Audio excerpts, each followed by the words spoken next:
मोतीपुर नामक गांव में एक बहुत ही गरीब परिवार रहता था। उस परिवार में 4 लोग थे, मूलचंद की पत्नी शोभा और उनके 2 बच्चे राजा और तारा। राजा और तारा बहुत ही छोटे थे। गरीबी क्या होती है यह वो दोनों समझ नहीं पाते थे। बाकी बच्चों की अच्छी चीजों को देखकर वह अपने माता पिता से भी उन चीजों को खरीदने की जिद करते थे। मूलचंद और शोभा कभी अपने बच्चों की जिद पूरा नहीं कर पाते थे। इस बात का दुख उन्हें हमेशा रहता था। एक दिन बाहर कुछ बच्चे गेंद से खेल रहे थे। यह देख राजा और तारा उनके पास आए और बोले, हमें भी खेलना है। एक लड़का उन दोनों से बोला, अरे तुम दोनों कहाँ से आ गए? चलो भागो यहाँ से। आज तक एक गेंद भी तुम लोगों ने नहीं खरीद कर लाया है। हम तुम्हें अपने साथ क्यों खिलाएंगे? जाओ जाकर बैठो अपनी झोपड़ी में। ऐसा कहकर वह राजा को धक्का दे देता है। राजा रोने लगता है। तारा उसे उठने में मदद करती है। राजा रोते हुए माँ के पास आता है। अरे क्या हुआ मेरे बेटे को? क्यों रो रहा है मेरा बेटा? माँ, सभी बहुत गंदे लोग हैं। वह हमें अपने साथ नहीं खिला रहे हैं। आप हमें गेंद खरीद दो। मैं और तारा खुद ही खेल लेंगे। हमें उनकी जरूरत नहीं। यह सुन शोभा सोचती है, एक समय के भोजन का पैसा भी नहीं है और यह गेंद खरीदने की जिद कर रहे हैं। कहाँ से खरीद कर लाओ इनके लिए गेंद? बेटा, वैसे गेंद से तुम दोनों को चोट लग जाएगी। अब मैं तुम लोगों के लिए खुद से बहुत अच्छी गेंद बना कर दूंगी। क्या सच में आप बनाओगे गेंद? हाँ बेटा। शोभा फटे पुराने कपड़ों को इकट्ठा करती है और उनका एक गोला बनाती है। उन सभी को मिलाकर सिल देती है। सिलने के बाद गेंद तैयार हो जाता है। उस गेंद को लेकर शोभा राजा और तारा के पास आई। लो बेटा, यह देखो तुम लोगों का गेंद। उसे देख राजा बहुत गुस्सा हो जाता है। माँ, आप हमें मूर्ख बना रही हो। अब मुझे नहीं चाहिए, यह आप ही रख लो।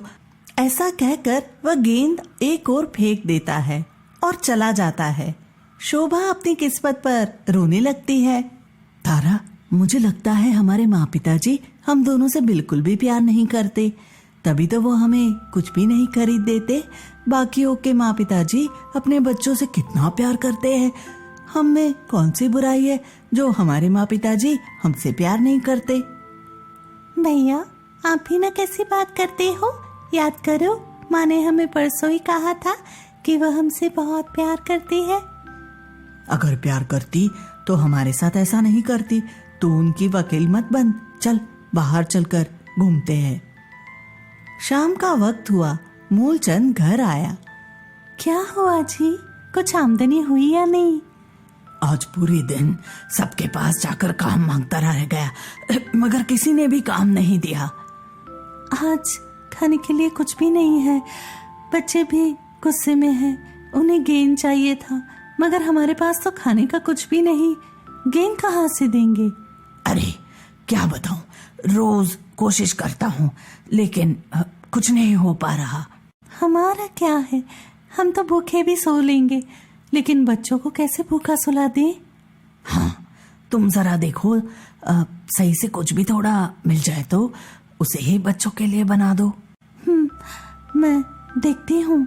बहुत खोजने पर शोभा को पुराने चावल मिले। वही शोभा ने बच्चों के लिए बना दिया। चावल के साथ कुछ भी न था। राजा और तारा खाने आए। माँ, आज तो बहुत भूख लगी है, जल्दी से खाना लगा दो। हाँ माँ, जल्दी से खाना दे दो। मूलचंद भी वही पास में बैठा था। शोभा ने खाना परोसा। माँ, केवल चावल ही है क्या आज? अरे बेटा, यह खाओ। आज तुम्हारी माँ ने अलग तरह की चावल बनाई है, बहुत ही स्वादिष्ट है। आपको कैसे पता?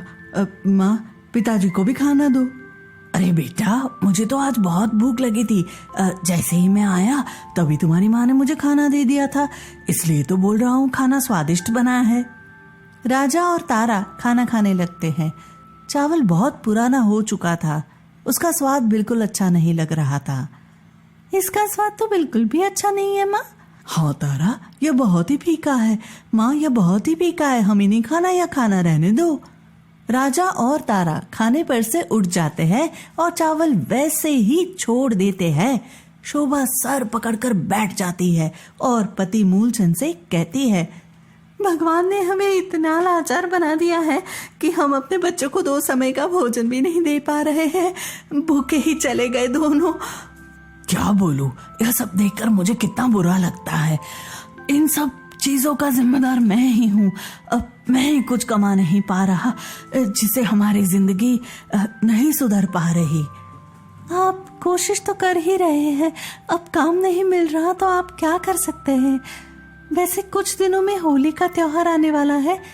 इस बार पिछले साल से भी बुरा हालत है। हाँ, मैं तो भूल ही गया था।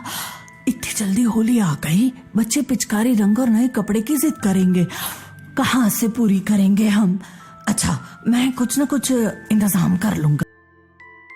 होली नजदीक आ रही थी, सभी होली की तैयारी में लगे थे। राजा और तारा भी होली खेलने के लिए बहुत उत्सुक थे। बाजार होली के रंगों और पिचकारियों से सज चुका था। राजा और तारा लालच भरी निगाहों से पिचकारी और रंगों को देख रहे थे। वह दोनों माँ के पास आए और माँ से पूछे, माँ, अब तो होली आने में कुछ ही दिन बच गए हैं, चलो ना होली के लिए सभी सामान खरीद लेते हैं। हाँ माँ, पिछले साल हमें नए कपड़े भी नहीं मिल पाए थे। आपने कहा था आप इस साल दिलवा दोगे। अरे तुम लोग चिंता मत करो, अभी तो कुछ दिन बाकी है। मैं और तुम्हारे पापा ले आएंगे सब कुछ। अब होली आने में 2 दिन ही बाकी थे, लेकिन मूलचंद पैसे इकट्ठा करने में नाकाम रहा था। एक दिन अचानक मूलचंद लंगड़ाते हुए घर पहुंचा और शोभा के पास आकर बैठा। राजा भी वहीं था। माँ, पिताजी को क्या हो गया है? अब पिताजी, अब बोलिए, क्या हुआ है आपको? राजा, सवाल करना बंद करो और जाओ, जाकर देखो तारा बाहर कहीं घूम रही है, उसे घर वापस लेकर आओ। हाँ, लेकिन माँ। जाओ, जाकर तारा को लेकर आओ। हाँ, अब ठीक है, अब जाता हूँ। जैसे ही राजा बाहर गया, शोभा ने कमरा बंद कर दिया और मूलचंद से पूछा, क्या हो गया? आप लंगर कर क्यों चल रहे हैं और हाथ में इतने छाले कैसे पड़ गए? मूलचंद्र शोभा के सामने जोर जोर से रोने लगा। अरे क्या हुआ? अब क्यों रो रहे हो? मुझे बताओ भी। मैंने सोचा होली आ रही है, बच्चों के लिए रंग, पिचकारी और नए कपड़े खरीद लूंगा, इसलिए एक मालिक की दुकान पर ट्रक से सामान उतार कर पहुंच रहा था। लेकिन जब काम खत्म होने वाला था, उससे पहले ही एक सामान मुझसे नीचे गिर गया और टूट गया, जिस वजह से मालिक बहुत गुस्सा हो गए। उन्होंने काम के पैसे देने से मना कर दिया और नुकसान के पैसे लौटाने को कहने लगे। मैंने जब उनसे कहा कि मेरे पास पैसे नहीं है जो मैं आपको दे सकूं, तो उन्होंने मुझे बहुत मारा। शोभा यह सुनकर बहुत दुखी हो गई। अब तो पैसे भी नहीं आ पाए, अब कैसे मनेगी हमारी होली? आप अभी भी होली मनाने की बात कर रहे हैं? अपने हाथों को तो देखिए, भारी बोझ उठाने की वजह से कितने छाले पड़ गए हैं। यह सब तो मैं बच्चों के लिए सह लूं, लेकिन जब सभी बच्चे रंग से खेलेंगे और नए कपड़े और अच्छे भोजन करेंगे, तब मैं अपने बच्चों को उदास चेहरा नहीं देख पाऊंगा। इन सभी चीजों को राजा बाहर खड़े होकर सुन लेता है और दौड़ता हुआ घर से बाहर जाता है। मैं कितना गलत सोचता था कि मेरे माता पिता मुझसे प्यार नहीं करते, इसलिए वह हमें कुछ नहीं खरीद कर देते हैं। इतना कहकर वह रोने लगता है और मन ही मन सोचता है, देखना इस बार हमारी होली जरूर अच्छी मनेगी। मैं खुद काम करूंगा और पैसे कमाकर लाऊंगा। माँ, पिताजी और तारा को होली के दिन खुश कर दूंगा। होली का दिन था। शोभा और मूलचंद बहुत परेशान थे क्योंकि उनके पास जरा भी पैसे नहीं थे। तारा माँ पिताजी के पास आई और बोली, आप लोग जल्दी बाहर आइए, देखिए भैया क्या लेकर आए हैं। वह दोनों बाहर आए तो नए नए सामान देख आश्चर्य में पड़ गए। माँ, हमारी होली भी बाकियों की तरह अच्छी मनेगी। यह देखो, मैंने सारे सामान खरीद लिए हैं। बेटा, यह सब कहाँ से आया? किसने तुम्हें यह सब दिया? माँ, यह सब मैंने खुद के पैसे से खरीदे हैं। क्या? खुद के पैसे से? अब लेकिन कैसे? माँ, पिताजी, मैं सब कुछ समझ गया हूँ। आखिर क्यों आप लोग हमें खुद नया कपड़ा नहीं दिलवा पाते थे? जब आप दोनों बातें कर रहे थे तब मैंने सब सुन लिया था।